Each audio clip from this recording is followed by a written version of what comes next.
This is a meeting on a crisis at Stormont A Marxist analyst. My own name is Leah Spate. I'm a member of the Conducting SWP branch, and I'm delighted to say we have a real Michael Collins down from Belfast, the Belfast branch of the SWP, to do this talk. I won't delay everyone. I'm going to let Michael come in, and he's going to talk for about 20 minutes, and then I'm going to open up to the floor then for discussion, and then Michael come back into some the meeting up. So off you go, Michael. I want to start with a quote from Karl Marx. He once said, "History repeats itself. First is tragedy, second is farce." I think in the case of Stormont, you can say it's piled farce upon farce upon farce upon farce, to be honest. And you look at the current crisis, and it's not something that we're not unused to. We're quite used to it now. It's got to the stage really where you could say it may be an idea for them to set up a department for the crisis or have a minister for a crisis, just because they're in and out of so many different crises over the last while, that it's just become almost a common theme in northern politics. And there's a lot of frustration on the ground over the politicians' inability to make headway over so-called cultural issues, flags, parades, policing, all the rest of it.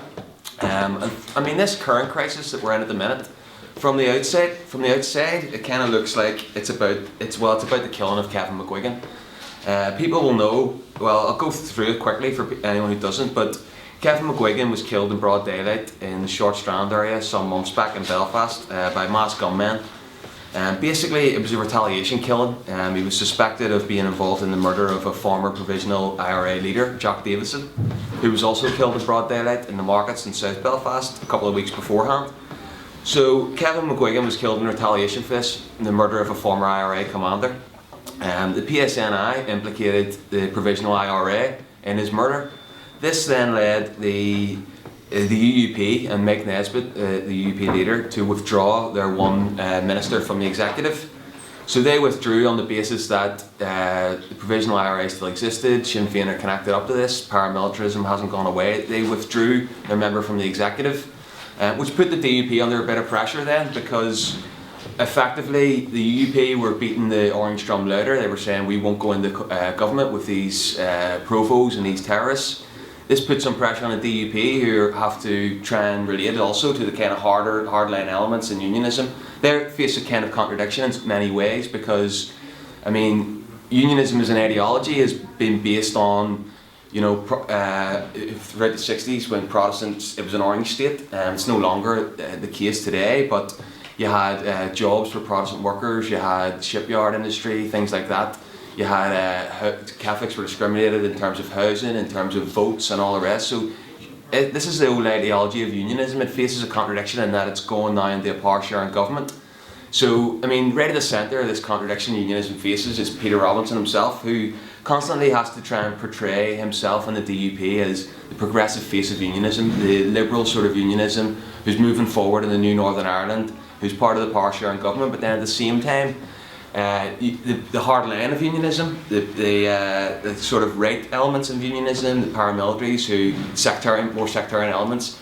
Robinson faces this constant contradiction where he has to try and relate the two sides. So he has to present himself as the progressive voice of unionism, leading the new Northern Ireland forward, and at the same hand, he has to be able to relate to those hardline sectarian elements within unionism, who are still a force within unionism today.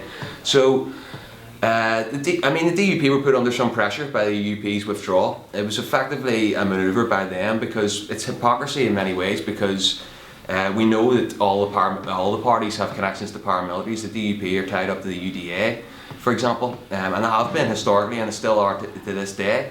But nevertheless, the UUP withdrew from the Assembly over the killing of Kevin McGuigan.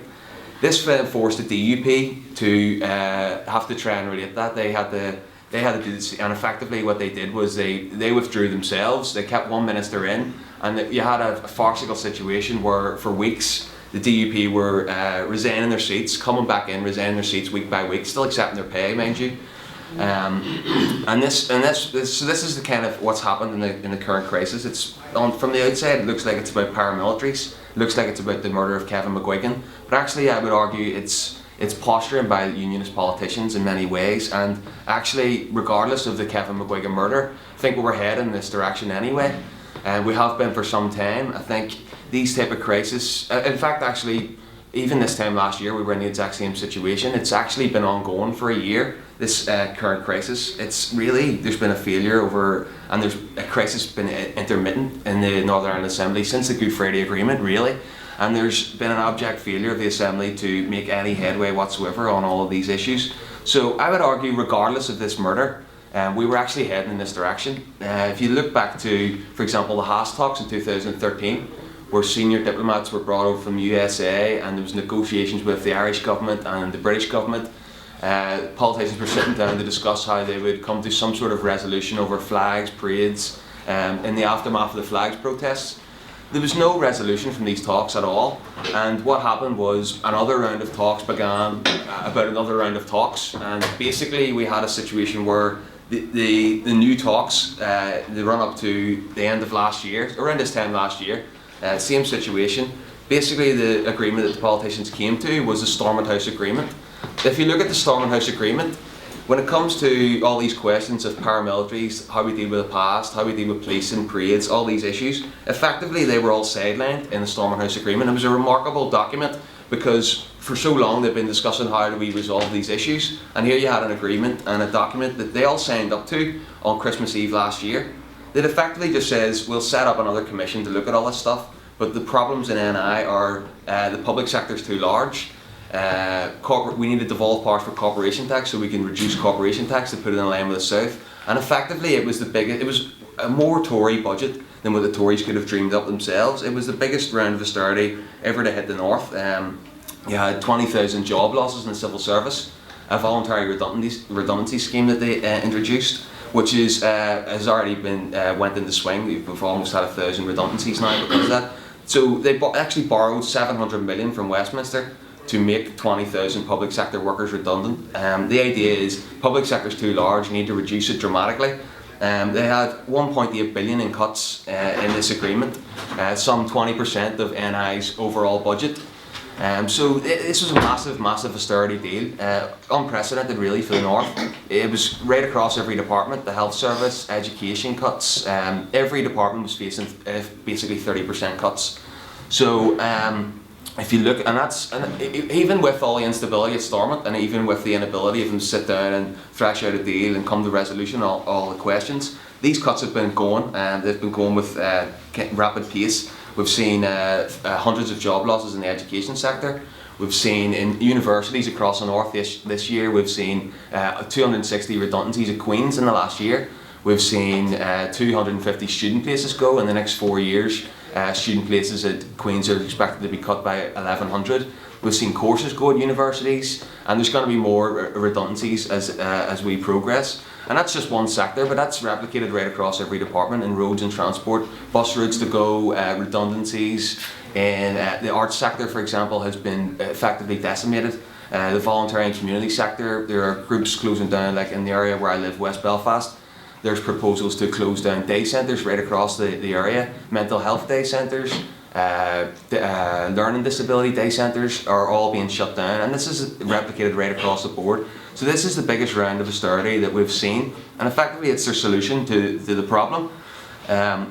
So what happened was, this was all agreed last year, and we're now in a situation where it still hasn't been implemented, because what happened was in the run-up to March 13th, if people will remember last year, we had one of the biggest strikes we've seen in Belfast in a long time, March 13th strike. It's the first time that the trade unions have ever went against one of the deals that the politicians have agreed, which was very significant at the time. And it spooked some of the big parties, there's no doubt about that. I mean, when March 13th happened in response to this agreement, I remember being on the march. We had a brilliant contingent on it. We marched from West Belfast into the city centre, and actually Sinn Féin stood in the park opposite to where the march had assembled.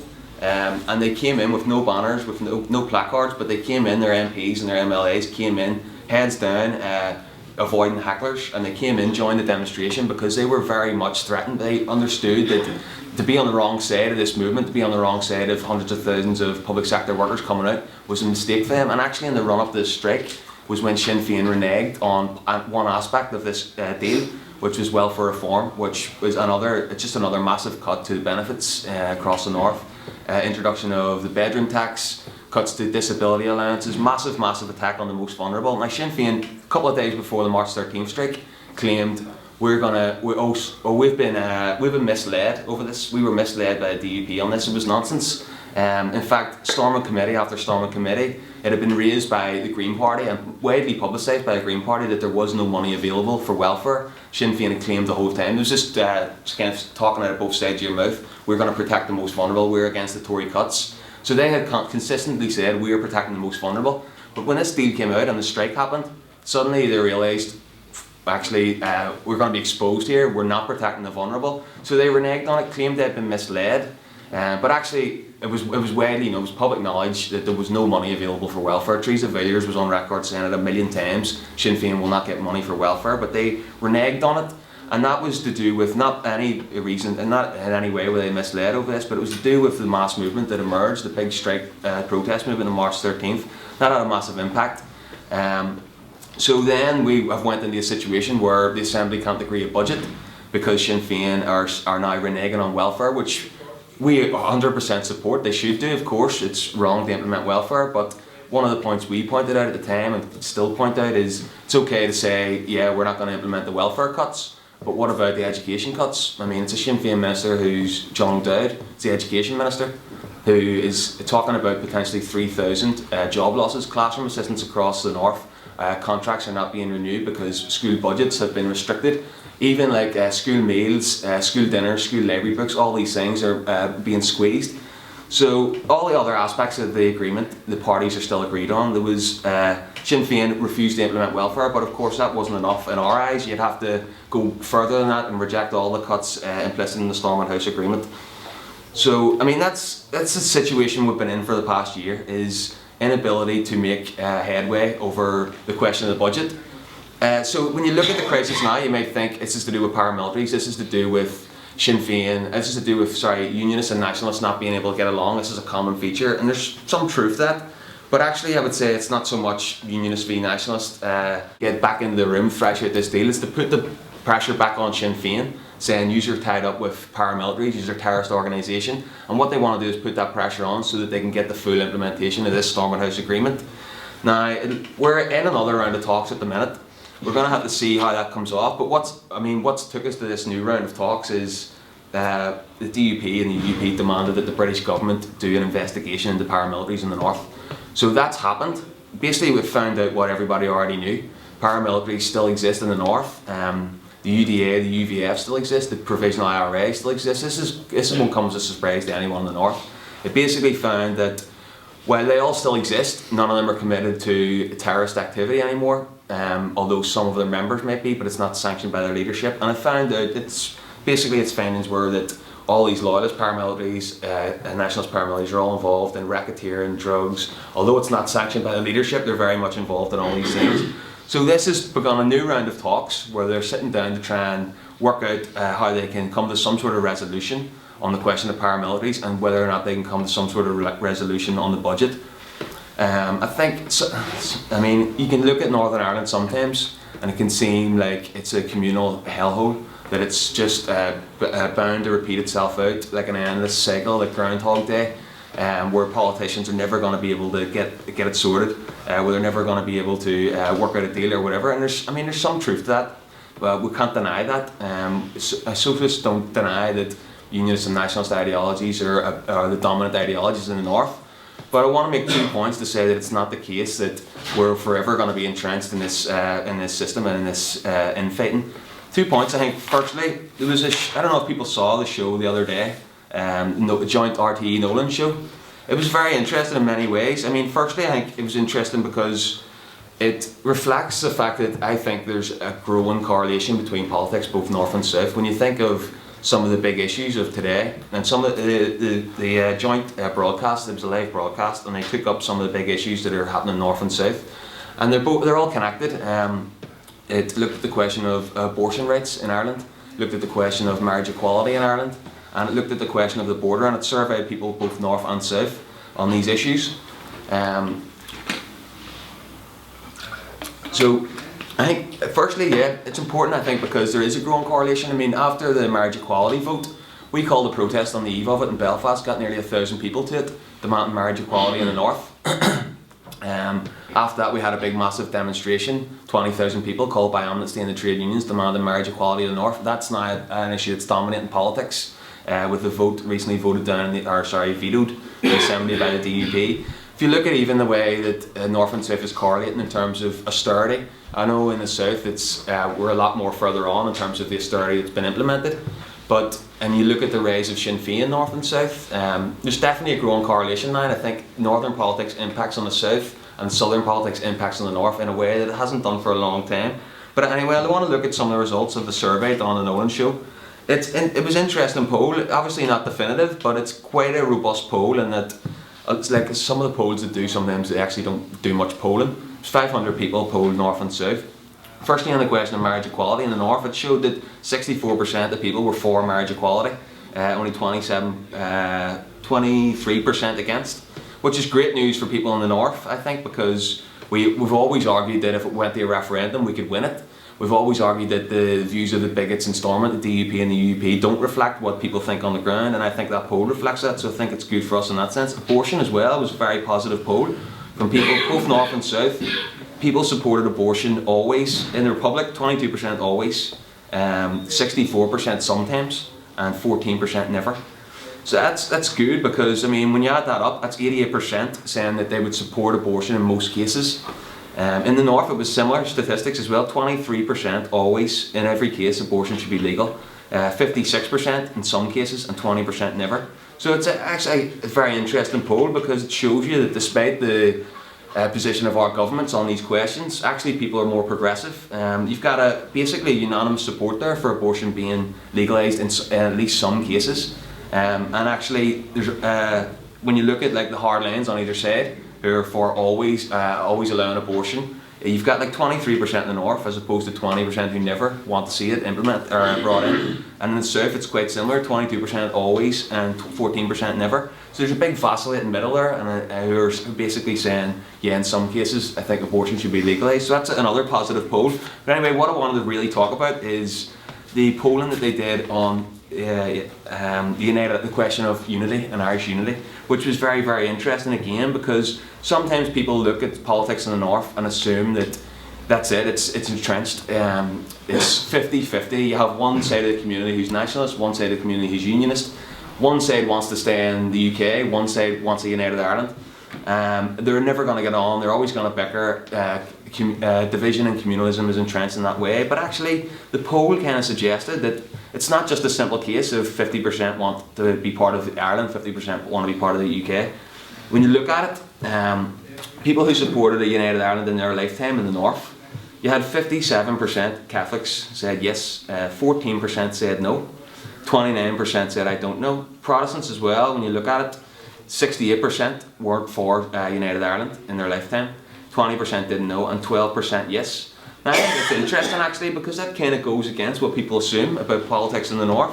You have 14% of people from Catholic background who say in their lifetime they never want to see a united Ireland. You have 12% from Protestants, from people in Protestant background saying yeah, they would like to see a united Ireland in their lifetime. And I think that's, firstly what you have, when this poll came out, the Unionists basically said this is vindication for us. There's no support for united Ireland. Even Catholics are kind of have soft support, but it's not there. There's no support for united Ireland. And from the outset, the polls kind of look that way. There only is soft support for Irish unity, even in nationalist communities in the North. But actually, the figures where when you look at 14% of Catholics who don't want to go to united Ireland and 12% of Protestants who do, it's interesting because you wouldn't expect that. Arlene Foster says, well, it shows you that we don't want unity. But actually, I think it's not quite the case that it's just people have these positions and that's it. It's actually a more fluid thing than identity and religion. You don't just base it on that. People actually look at the question of Irish unity and look at it quite pragmatically. So when they were asked, would you support a united Ireland if you were paying less tax, 32% said yes in the North. When they were asked, would you support it if you paid the same tax, 22%. If you paid more tax, 11%. So people think about these questions pragmatically. People think about whether or not their lives will improve as a result of united Ireland, whether or not they'll be better off. So they have a pragmatic approach to it. If anyone's seen the show, you would have seen Sinn Féin, Fine Gael and Fianna Fáil all floundering trying to argue the case for a United Ireland. They're basically trying to argue for a neoliberal Ireland, one where, I mean, their argument for it was it's going to be more efficient for the economy. Why have two services of everything? Why have Bus Air and a Translink? It's going to be a big boost to the tourist industry too. So their whole thing is tourism and efficiency in the economy. And basically what they're arguing for is the type of Ireland we've seen in the last while. It's a low wage economy, low tax for big business. The Celtic Tiger revamped and brought right across Ireland, and this argument isn't having any sway with people. People in the north aren't going for it. In the short to medium term, people in the north are actually voting to stay in devolution by a vast majority. So people aren't won to this idea that we need a United Ireland on the basis of low wages, low taxes for big business, continued austerity. And it's going to, I think in the run up to 1916, it's going to be a big opportunity for us to make an argument for an alternative type of United Ireland. For example, if you did a poll, north and south, and says, would you support a United Ireland if the 1% were taxed 80% and we invested all that wealth in the service, I think people would go for that. And the run up to 1916, we're going to have to make a class argument and try and put class politics in the centre of these debates about a United Ireland, in the same way that when you look at Scotland and the Scottish referendum, the left were able to intervene in that in a way that put anti-austerity politics at the centre of it, they put class politics at the centre of it, and we're going to have to do the same thing, I think, both north and south in the run-up to the debates around 1916, because that argument will have some sway.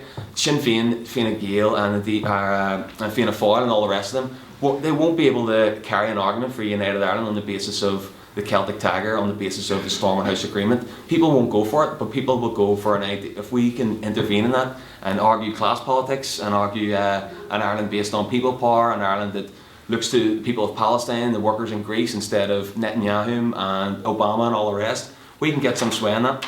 Anyway, look, I've diverged a wee bit here, but the last thing argument I want to make about the North is that we don't have to accept that it's always going to be this way ever, and where the left is well organised, it can make gains, and we've seen that from West Belfast with Jerry's vote. He's almost on, well, he's 20% of the vote. It looks very likely we're going to have a socialist in Stormont. So where the left is organised, it can make gains.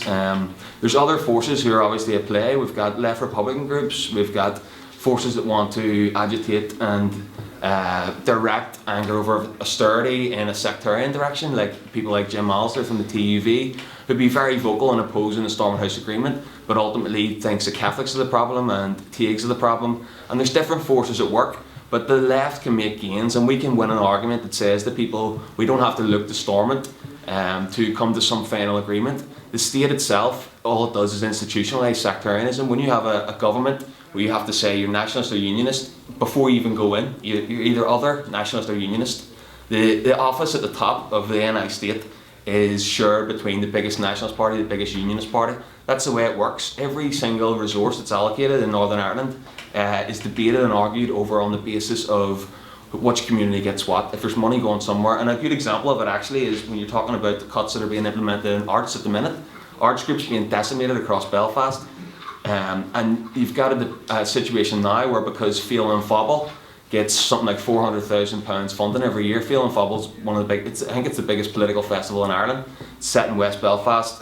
It's basically run by Sinn Féin. Now there's a debate going on in the Assembly because they're getting £400,000 funding every year. Where's the funding for East Belfast? Why are arts cuts getting grouped? And that's, even though there's a 30% cut happening into the arts sector, the debate becomes about who gets what resources. Why is West Belfast getting it? It's not a debate about how do we improve the lot of everyone, do you know what I mean? And that's the way every issue gets bogged down in the North, but we have to be confident and say that we can challenge that. Where we're organised, we can grow, we can begin to agitate people on the basis of challenging sectarianism, of challenging divisions, and trying to unite people on the basis of class and fight back and people power, and that's what we're going to try and do over the coming period. The United Kingdom to come up with anti-traveller, anti-gypsy laws, where travellers who are looking for fixed accommodation, like a halting sites, now have to prove that they are nomadic for 2 years prior to that, which is very difficult because a lot of travellers have elderly and they have children who are sick who cannot move. So I was wondering, are you aware of that? Thanks. I'll let Michael come back in to Yeah, no worries. at the end. Yourself? Who's Jerry in West Belfast? organisation here? Oh, people before profit. Yeah. And that was just so I could understand what the context was. Why do you think Sinn Féin is agreeing to these budgets? Because when there's a protest, they say, oh shit, we've done the wrong thing. So they know it's the wrong thing. So why do they agree with them in the first place? What do you think's their... what's pushing them along? Anyone else? Oh, yeah, Mary? Just the point that the speaker was saying about people looking for answers that are beyond just, you know, the sort of the traditions of their communities, was brought home to me very clearly in the last two elections that were held in the north, and a group of us from People Before Profit went up to help in the canvass. So in West Belfast, where Jerry Carroll, our comrade SWP and People Before Profit member, stood and came second, you know, did magnificently well, came second to Sinn Féin, wiped the floor with the SDLP. When we went out, as we looked like a little army actually, our canvassing squad, about 50-60 strong. We fanned out from we met at the community centre in the Lower Falls, and we went out around the houses, and hot on our heels came the Sinn Féin canvassers who had loads of equipment, you know, this van mounted with speakers, all the, you know, matching t-shirts, flags, Mary Lou among them, and sweeping in the same St James area of Lower Belfast. And it was interesting because you'd be kind of, you know, for 1 minute you think, geez, we look great when we go out, and then the Shinners come in with all of their again, you'd think, oh geez, maybe we don't look so good.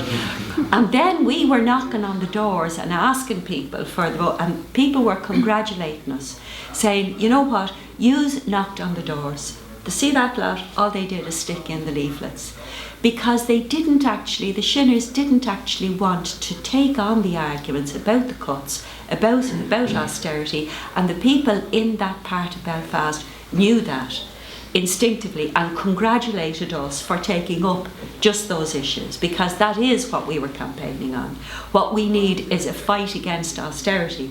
We don't need all the cuts that Matt described. Now, the other election that was going on was 2 years previously up in Derry, and I was campaigning for Eamon McCann on the waterside in a very hardline unionist area. There was a big picture of King Billy on one wall, and there was a Union Jack thing on the other. This was a hardline area. We went in and we were knocking on doors. What we said was basically, we're about neither orange nor green, but class. We want ordinary working class people to be represented here. Well, I tell you, it was like you had turned on a light for people. They were just, they come out with a sort of a, what do you want, face on them. And then when you say that you're neither orange or green, they're looking at you. Because these sort of alternatives of an organisation, a political appeal based on the interests of working class people and class unity is something that has rarely been put to them. And when it is, it gets a fantastic response. But in that context, I wanted just a quick question to put, which is, how do you think we'll deal with the issue of the referendum up there, on whether or not, what would be the implications for the arguments we make to people, and how do we handle that in the north?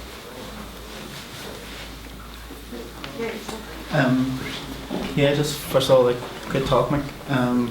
Hit the nail on the head with a lot of things there. I think one of the things you said about the current crisis would have came up regardless of whether or not the horrible killing of Kevin McGuigan would have happened or not. I think it's completely true. I think that one of the first things you kind of realise about Stormont and the whole institution and the rest is that the crises are inherent. and not due to the actual politicians that occupy Stormont, but it's a structural, it's in the very foundations of Stormont itself. Much like capitalism is prone to crisis, and it will descend into crises periodically, so will Stormont. And I think as part of our analysis of Stormont, we need to not be ashamed about saying, or have a realisation maybe of why Stormont came about the way it is, why there was a call for green and orange, you know, kind of assigning yourself green and orange when you went in, and why there was the petition of concern, a veto that allows one community to veto a bill in Stormont based on, you know, if you have a majority of nationalists or a majority of unionists voting against that bill. And so, you know, it obviously came about from the legacy of the conflict, and was a kind of a plaster over huge problems in the north that have gone back, you know, 100 years or whatever it is now. And when we're relating to people on the ground, I think we need to realise that there's still, while there's a huge amount of despondency and impatience and frustration with Stormont, there's also a certain section of the community too that still has a certain amount of faith in Stormont, or don't want to let go of it just yet, because they invested a lot of time and a lot of effort, and quite a lot of people invested quite a lot of pain into bringing it about.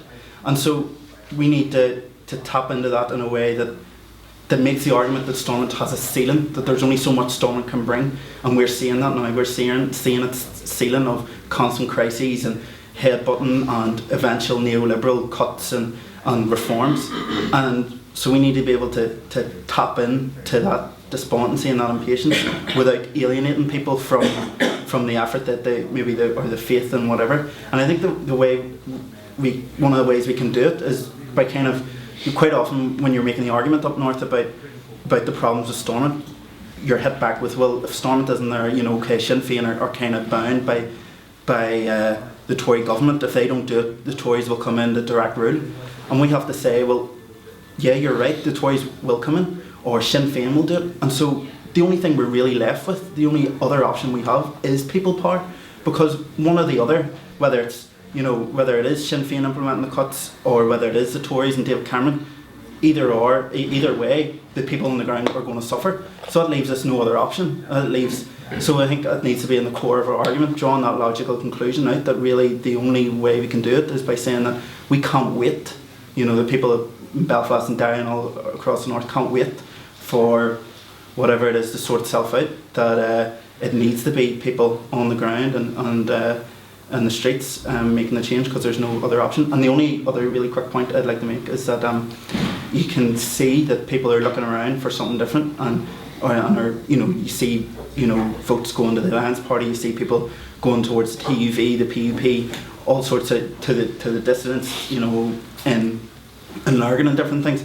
But you do notice that one of the places that otherwise you would have expected, West Belfast, in different circumstances, you would have expected huge amounts of disaffection, huge amounts of people going towards reactionary groups, like you know, all sorts of different reactionary groups. And it was the presence of PBP there, I think, that has made West Belfast one of the places in the north that has the least amount of dissident presence, you know, as a ratio of the whole place. And if you look at other disadvantaged places like Craigavon, Lurgan, this has a huge kind of dissident, you know, kind of movement, or whatever you want to call it. You can point out the distinct lack of a left alternative there. That's one of the causes for it. That's it. Thanks very much. Brian, back on the time. Yeah, I just really wanted to address the comrade, don't know his name, sorry, up here, about the sort of why Sinn Féin do what they do. And it just takes a minute to sort of tease out the analysis, I think, of where you know, and we can sort of maybe knock it back and forth. I think I can give some explanation for what they do. And it starts, I suppose, if you think about the unionist tradition, and I suppose the unionist tradition is obviously a pro-empire, it's pro the British Empire, and it's pro-remaining a part of that empire. And always you would argue that they're very comfortable with capitalism, you know, especially things like the DUP, very sort of want big business and want to cut taxes and all that kind of stuff. And Sinn Féin comes out of a different tradition. It comes out of an anti-imperialist nationalism, fundamentally, but it's still a nationalism. And so, you know, I remember, like, I'm not old enough, but my family was involved in the IRA and so on. There was always a strand of, sort of, there was a sense of some anti-capitalist politics in there, but I don't think it was never a dominant strand, but there was always a sense when they didn't hold the state, and when they were facing the British Empire, that there was a sense in which there's certainly a left tradition within Sinn Féin. But fundamentally that has to be subordinated to nationalism, and they're a nationalist organisation. And when they then go through the logic of taking part in the state and taking on a capitalist state, they start to organise that capitalist state in a way that has a logic of its own. And that logic is becoming more and more narrowly defined around the interests of neoliberalism.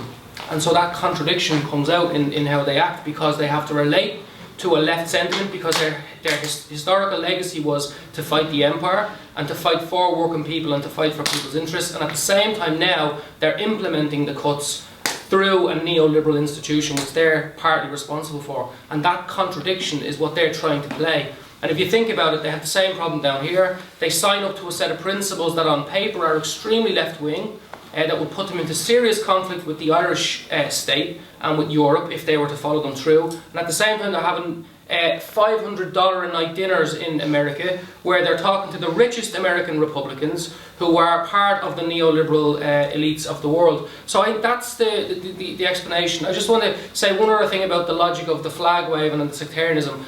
Clearly this is not a functionalist analysis. In other words, I'm not saying this follows because, one doesn't come because of the other. There are deep-seated, there is a deep-seated sectarianism in lots of ways, and but I think often it's overplayed, of course I think that, but I wouldn't say it's not there. But what I would say is it actually becomes functional for both sides to emphasise that, because neoliberalism is a class project and it attacks both sides of the community. And so if you organise your politics on a class basis, you can mobilise people across the community. And one way to cut against that, if you're in direct opposition with the left, is to emphasise the green. If you're in a direct opposition with the left, you emphasise the orange. And if you're in direct competition, if you're worried about your base, you appeal back to the things which unite yourself. So if you're a very elitist orange order, what you have in common with a really working class poor Protestant is your tradition. So you emphasise that tradition and you divide. So these are things that come from their Socialist Workers' Party and People Before Profit have to be both internationalist, and for a 32 county, or 32, and all, we don't want borders. We don't want this border in particular, and we don't want borders in general. And after what we saw in Paris yesterday, I think our politics is the politics of hope, and for uniting people around what they actually need in their lives, rather than sort of flags and all the rest of it. Thanks very much, Brian. Yeah, Brian just very eloquently made most of the points I wanted to make, so I'll skip for time's sake. Glad I got in first, so. Huh? I'm glad I got in first.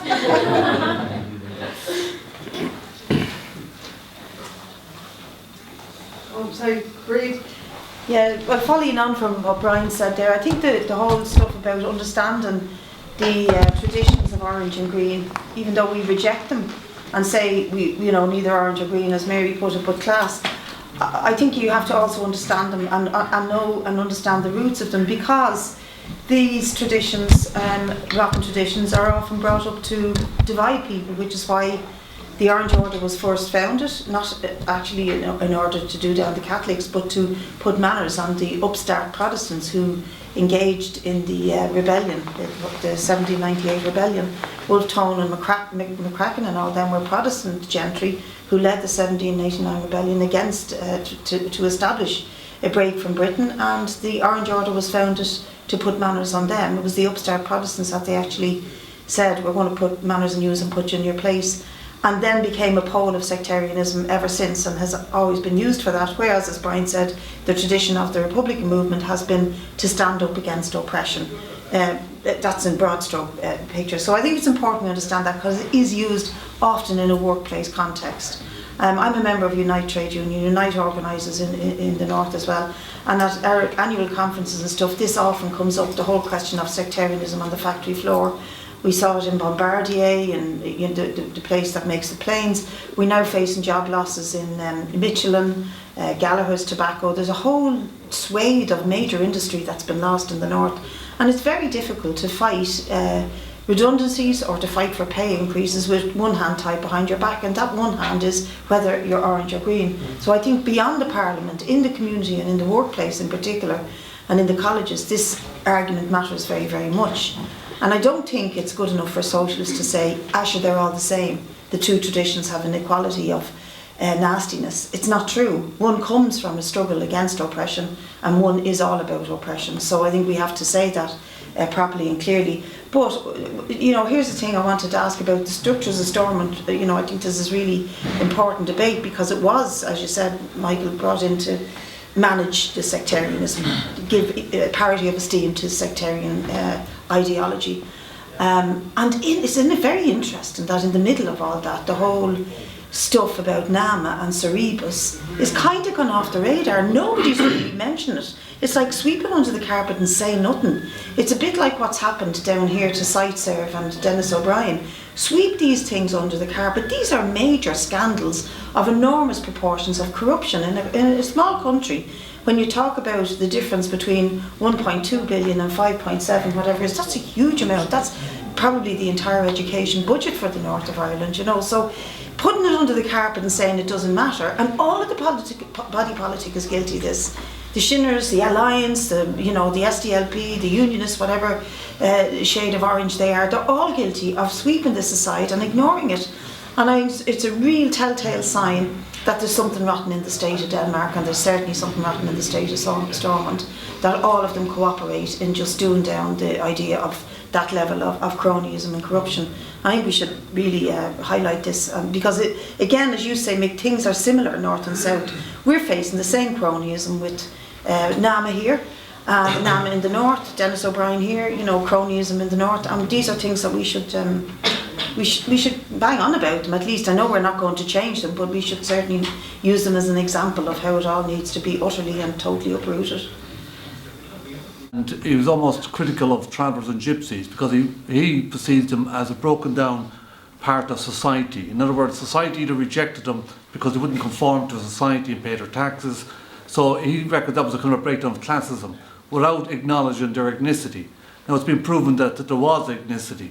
So everything in society in terms of oppression wasn't because it was a tier of different classism. Travellers were excluded and gypsy because of their ethnicity. To prove that, within our community, there was never such a thing as all travellers lived in poverty. Even back in the very early days, there were rich travellers, there were well-off travellers who actually hired non-travellers as employees. So moving forward together as one, people with different ethnicities, is where I'd like to see things going, instead of being referred to classism the whole time. Well, I'd just like to respond to that, because I don't know, I'd really like to see an actual quote from Marx where he says that.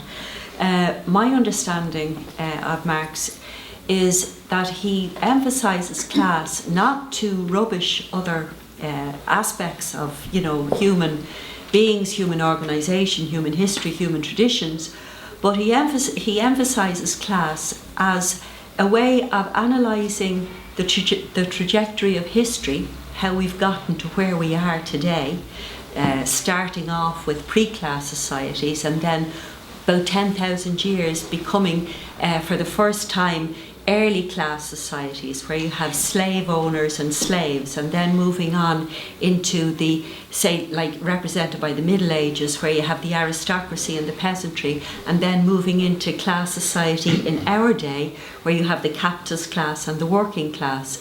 And that this development of classes and the antagonism between those, the ruled and the rulers, is what drives history. And Marx puts the emphasis on the ruled in our day, the working class, as being the agent for changing that society, because it's the working class that are so numerous, we're the majority on the planet, and also on our back is all the wealth made. So we have, as a working class, got the potential to change society in a way that nothing else does. Because the capitalist class is so strong, it's not separate groups of oppressed people, oppressed indigenous peoples, oppressed gay people, people oppressed by colour, people oppressed because of, you know, their sexuality or their gender, but rather class has the potential because of its potential strength. It's not to do down the other divisions that exist between us. In fact, what Marx says is quite the contrary of rubbishing them. He says, and Marxists since him, including Lenin, Trotsky and James Connolly, says that the socialists who want to lead the class and point the way for the class, the working class, to change society, is that they have to be tribunes of the people. They have to stand up for all of the oppressed groups and include them in the struggle, not to rubbish them, but to just acknowledge that it's our strength is in our class unity, but that everybody, all the oppressed groups, can come into that and be protected and lifted and made part of that struggle. I think I can remember Mark saying something about the English working class will never be able to liberate itself until people know the reference. Rejects Irish racism. Yeah, basically that. So he was totally aware of it, and he said to the English, "Wake up! How can you liberate yourselves when you're kicking those fuckers in the head? You can't do it. Support those brothers and sisters over there in their national struggle to raise themselves up to equality, and then we can talk about social liberation."